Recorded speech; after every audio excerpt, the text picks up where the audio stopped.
Hello, good morning. So, was Jesus faithful in the least? The obvious answer is, of course, he was. But does he show that he is faithful in the least? Is there an incident in his life where he shows his faithfulness in the least gift that was given to him by God, and that is money?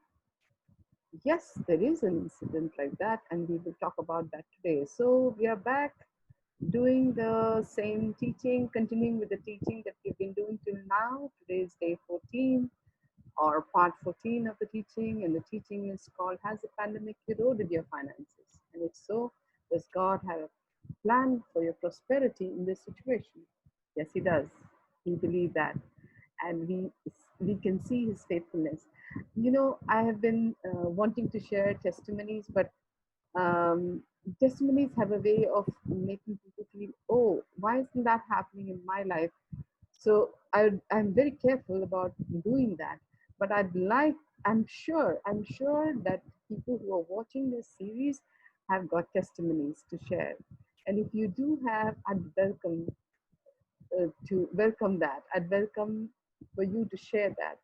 And you can do that in the comment section, or you can write to stkog channel 2020 at the rate of gmail.com and tell us your financial testimonies as you have been hearing this teaching. Okay, so let's delve into Jesus's mm, proof, or Jesus's acting out his faithfulness in the least that was given to him. And we've established way ahead in this series that Jesus was not poor. He had wealth following him. When he was born, he had kings visiting him and laying down at his feet precious things like gold, frankincense, and myrrh. Then, in his days when he started his ministry of to helping people and teaching them the kingdom of God, teaching them the good news. As he was doing that, people followed him around to give to him to the work that he was doing. So he was not poor by any stretch of the imagination. But did he give? Was he faithful in what was given to him? This is a great question to ask. I don't think many of us really ask these questions. Many of us don't ask questions about the life of Jesus and say, do we see the the evidence of what he is preaching? Because we tend to think, of course there is. I mean, how can you doubt that? Yeah, of course, I understand the point of view. How can we doubt that Jesus was always performing, or always showing what he believed in? He gave evidence of everything that he spoke of. So let's check out this particular incident. You will find this in the book of Matthew, chapter 17, verse 24 onwards. The incident is when Peter is confronted by the local temple tax officials, and they ask him whether Jesus pays tax or not, and this is what happens at that time. So let's read. We are reading from the book of Matthew, chapter 17, verses 24 all the way up till verse 27. So, when they came to Capernaum, when they here means Jesus and his disciples. So, when they had come to Capernaum, those who received the temple tax came to Peter and said, "Does your teacher not pay the temple tax?" He said, "Yes." And when he had come into the house, Jesus anticipated him, saying, "What do you think, Simon? From whom do the kings of the earth take customs or taxes? From their sons or from strangers?" Peter said to him, "From strangers." Jesus said to Peter, "Then the sons are free. Nevertheless, lest we offend them, go to the sea, cast in a hook, and take the fish that comes up first. And when you have opened its mouth, you will find a piece of money. Take that and give it to them for me and you." I have a feeling you got caught up in the miracle more than what we were talking about. It is a miracle, isn't it? That Jesus would tell Peter, "Go to the sea and cast in your hook, And the first fish that comes up, you'll find a piece of money there and use that money to pay your temple tax and mine. So we are so enamored by the miracle, we're thinking, oh my God, I wish I knew which fish to catch so I could get that piece of money. If I asked Jesus and he told me which fish to catch, then I would do that. I would run to do that. Yeah, that is such an amazing miracle that Jesus has done. Jesus has done many amazing miracles. This is one of them, and I think this captures the imagination of many people because money is such a dear thing to all of us. We protect our wallets more than anything else when we step out of the house. We ensure that it is kept in such a safe place that nobody is able to get to it. So money is precious, even if it is the least thing that has been given to us. Okay, so the point that I'm trying to make to this incident is that when Jesus tells Peter, lest we offend them. So he has established that he is not required to pay the temple tax because he is a son. He is the son of God. So he doesn't need to pay the temple tax. And if he didn't pay it, nobody is going to be able to harangue him about it, or nor is God going to make him feel guilty about it. But the reason he does it is because he does not want to offend the people who want him to pay tax. He doesn't want them to get away with a story that Jesus is opposed to the idea of temple tax, because the temple tax was established in the Old Testament to ensure that the temple was taken care of. So he didn't want that to be the most capturing story of his life or of anybody's life, of your life, of my life.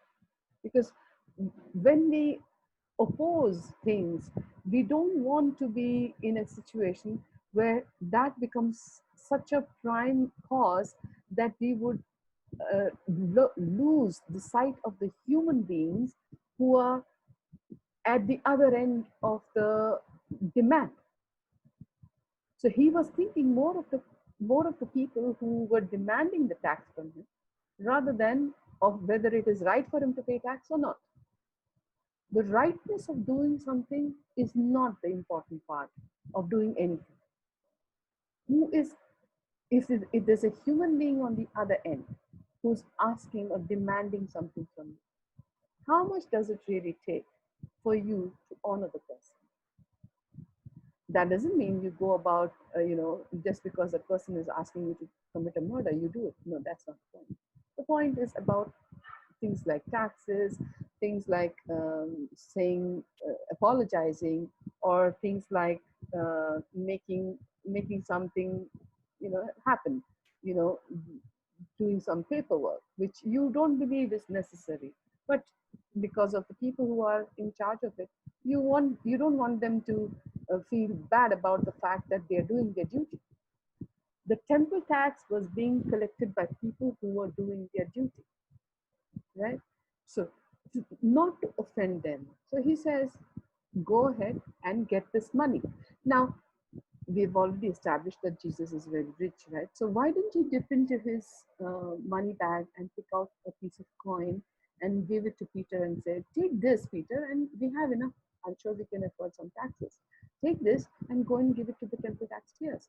Why did he ask Peter to go and look for a miracle, to believe for a miracle for something that is, that he wanted to honor? Isn't that an interesting question? I mean, whenever we want to do something, whenever we have an extra expense in our life, suddenly something happens. Your car's battery gets stolen, or the windshield of your car is cracked, and you are like, oh my God, I don't have the extra money to go to to dip into for this particular expense. I had never foreseen it. Of course you haven't foreseen it. Nobody will tell you they're going to come and steal your battery in the next day or two. So you won't have foreseen it, right? And yet we dip into the existing finances, or we worry that we don't have it. Jesus didn't do either. I believe the reason Jesus didn't dip into his treasury or the amount of money that was already there with him to give to the temple tax was that it was already assigned, I believe. He had already assigned a mission for every penny that was there in that treasury that he had. Everything. He knew what it was needed for. And because he knew that, he he didn't want to dip into a resource which was meant for somebody else, and say, okay, it will come. We will dip into it from for now and it will get fulfilled. Why not go the other way and say, why wait for it later to come? Why not ask for it right away from my Father? Is that amazing that he has such confidence in his Father that he knows if an expense comes his way, which is not part of part of his regular set of expenses, he knows where to go, and he knows his prayer will be answered. He knows his demand will be met. And sure enough, when he tells Peter what to do, Peter is able to get him exactly the amount that Jesus had predicted would be there in the mouth of that fish. Now let's come to the point of the fact that he didn't dip into his existing resources. When he didn't do that, he was faithful in the least that was given to him, in the money that was given to Jesus, whether it came from the from God's provision, or whether it was the women. It was the women who were providing for him, which we talked about in one of the earlier episodes, and looked at Luke 8 and saw that there were women who came along and who provided for him, provided for his work. So he didn't take it from any of that. He didn't say, I can manage my other expenses later. I will ask my Father later. Why not ask him right away? The confidence that he has comes from the fact that he has already established that he's going to be faithful. And because he's going to be faithful, he is already established in his mind and in his heart that my Father will provide now for this sudden expense, and he will do it adequately. He didn't even say, I don't know whether I can ask my Father for it because I'm not supposed to pay taxes. Why should I pay? He didn't say any of that. He just told Peter, go put a hook into the sea and get the first fish, open its mouth, and you'll find the adequate amount for taxes, both for me and for you. That, I think, is one of the most glaring examples of many things, of Jesus' faithfulness to the least that was entrusted to him, of God's faithfulness to people who believed in him, and especially for Jesus, because Jesus was his only begotten Son. So he was surely faithful to his Son. And his concern for the people who were doing their duty and asking him to pay the temple tax. His concern that they would not be offended by the fact that he does not need to pay taxes, and so he won't be paying. Instead, he establishes, I don't need to pay tax, but I will still pay it because I don't want to offend you. You're doing your duty, let me help you do your duty. The number of things that Jesus takes care of in just this one instance is so amazing. He also establishes for his disciples a way of life that don't question things that are not meant to be questioned. You have to pay taxes. Don't say this is unjust, this is not the right thing to do, the tax burden is too much. No, how can I escape the taxes? Many people tend to do that. How can I escape it? How do I do this or that or this and a third thing so that I need not pay tax? Instead of that, he's telling us, be faithful in the least of what is given to you. Honor the people who are in charge of something that needs to be done in the life, in the normal human life, in the normal, way that people live life. So this is where I think Jesus has proven beyond doubt that being faithful is not something that he just preached, he did it. Yeah.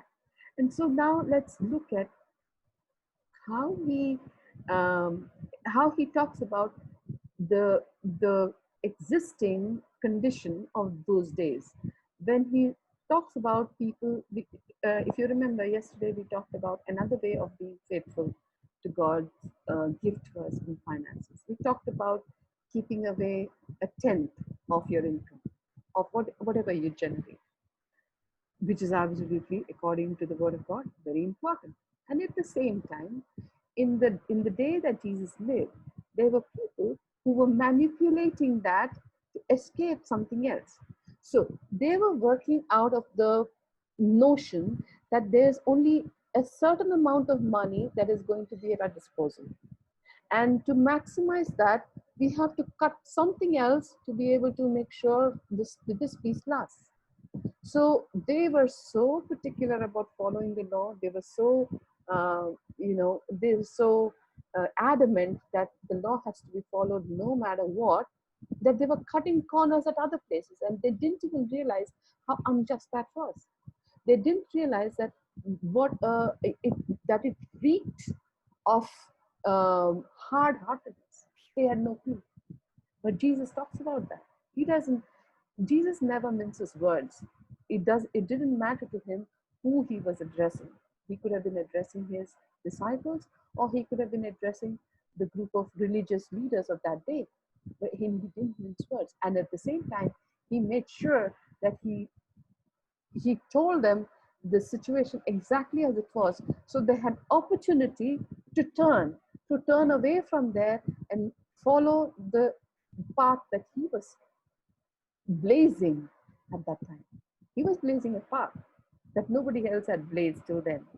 And that is what he wants. He wanted people, whether they agreed with him or didn't agree with him. He wanted them to see the path that he was blazing and walk behind him.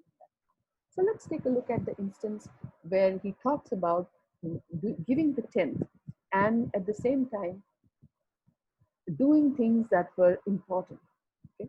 So we are in the book of Luke and chapter 11, and we are going to begin from the verse 39 and go up to verse 42. So then the Lord said to him, the person who was talking to him was a certain Pharisee, a certain religious leader. So the Lord said to him, now you Pharisees make the outside of the cup and dish clean, but your inward part is full of greed and wickedness. Very similar to the unjust steward, full of greed and wickedness. And these people were the kind of people who claimed that they had an in on God all the time. So watch out. If any of us thinks the same way about ourselves, we have to tell the Lord to search our hearts and let us know if there are some things that make us so arrogant that we would allow His word or allow something to, become hard-hearted, become greedy, and become wicked instead of nurturing the new heart that He has given us of love, of goodness and kindness. So let's see what He says. Foolish ones, He calls them foolish ones. Did not He who made the outside make the inside as well? Did not God make the outside and the inside? So instead of doing something like that, instead of being greedy, He tells them, rather give alms of such things as you have. Alms is charity. Giving charity to people, or giving gifts to people, giving money or in kind, anything in kind to people who need it. Rather give alms of such things as you have, then indeed all things are clean to you. So whether you physically clean things that are inside or outside, that doesn't matter. If you're able to give, if you're able to be generous, that's when all things will be clean. And then he continues, but woe to you, Pharisees. He says, you are going to be, you're going to be filled with sorrow if you continue in this route, in this route. You'll be filled with sorrow. Woe to you, Pharisees, for you tithe, meaning you take the tenth of mint and rue. These are crops, the crop of mint or the crop of rue, kind of a grain, and all manner of herbs, even little herbs and spices that they grew. Even that they tithed, even the tenth of that produce they gave up to God's temple. And having done that, you pass by justice and the love of God. You ignore justice. You ignore the love of God when you don't give alms. He's talking about the fact that you're ignoring the path of justice, that you're ignoring the path of love of God in you. So he says, these you ought to have done. Giving tithe, you ought to do. There's no question about that. You ought to have done without leaving the others undone. You should not have left the other things undone. You should not have cut corners where alms are concerned. You should not have cut corners where taking care of your parents is concerned. In fact, there's another place uh, where Jesus talks about the fact that he tells the Pharisees. If this is in the book of Mark in chapter 7, and he tells them they are so religious, they are so particular about following the law that they forget that there are some things that needs to be done just out of sheer love, sheer relationship. They've forgotten that. He says that in the book of Mark, chapter 7, verse 9 onwards. So he said to them, all too well you reject the commandment of God that you may keep your tradition. For Moses said, that is, the law says, Moses is indicative of the law. But the law says, honor your father and your mother, and he who curses father or mother, let him be put to death. So that is the level to which the honor of father and mother is given. The stature of that law is that high. So if you curse your father or mother, you should be put to death. That is the kind of strictness in the law. And what did the Pharisees do? They just turned a blind eye towards that law. What did they do instead? They said instead, but you say, if a man says to his father or mother, whatever profit you might have received from me is korban, that is a gift to God. They have ignored the needs of their parents and told them, whatever profit you could get from my business, I have given it away as a gift to God. So now what will the parents tell? If you're such a son that you told them that everything that I've earned, that profit that I've made, I've given it off as a gift to God. So how can I give you? Are they going to say, why did you do that? No, they're not going to say that. They're going to say, all right, okay, then we'll manage with what we have. So you can see they're cutting corners. They're cutting corners about giving charity. They're cutting corners about taking care of their parents who they are expected to take care of, both lawfully and as a part of human duty, moral duty. They don't want that. So what did Jesus tell them?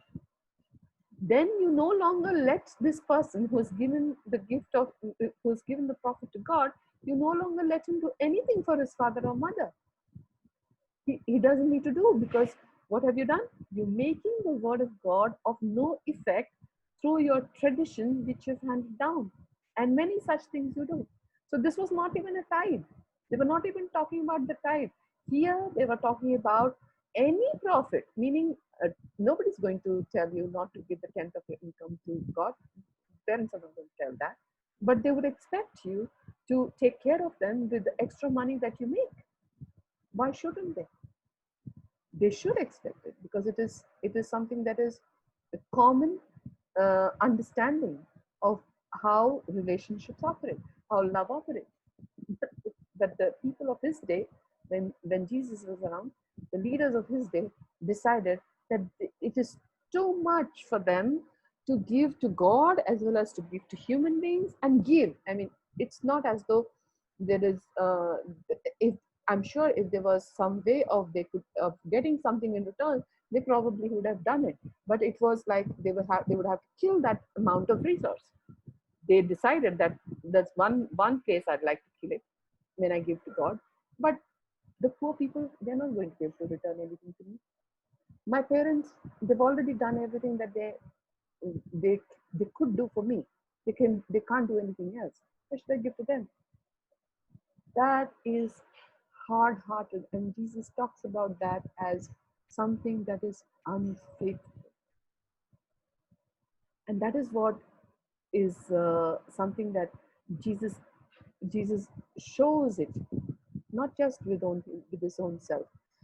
How can I be so sure that the miracle that we talked about in Matthew 17 is an example of his faithfulness?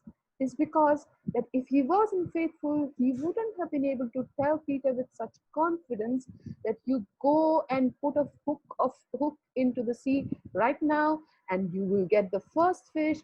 Don't have to second guess God. You don't have to wait for the second fish. You don't have to say, what if this fish didn't have the money? Shall I cast the hook again? No, don't waste your time. Just take the first fish and open its mouth, you'll find the money.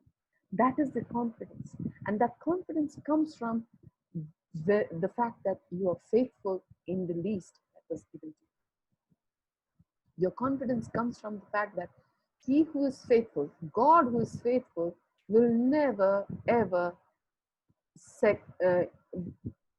never ever not give you what you're asking in faith.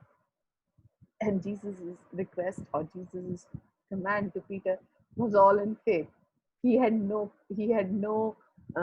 physical evidence. He had only faith evidence. Remember, we talked about this in one of the previous episodes. Faith is the substance of things hoped for. If you can think it in faith, you will have it in reality. Okay, so that is it for today. Thank you so much for listening to me. I was so happy doing this with you today. And do make sure that you like the video, you share the video, you comment on the video, and do subscribe to the channel, and do press the bell icon and be an encouragement to the channel. And if you have subscribed to the channel, do write to me on stkogchannel2020@gmail.com. And for just subscribing, I'd like to send you the free ebook. I'd love to hear from you. I'd love to send you the free ebook. Believe me, it's going to bless you, really bless you. Okay. And if you feel led to give to this channel, you can give via PhonePe. And the number is 93554-71129.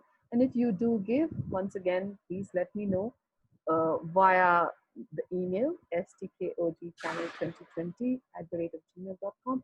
And there is another free ebook for you. There are 2 free ebooks, one for people who subscribe and one for people who give.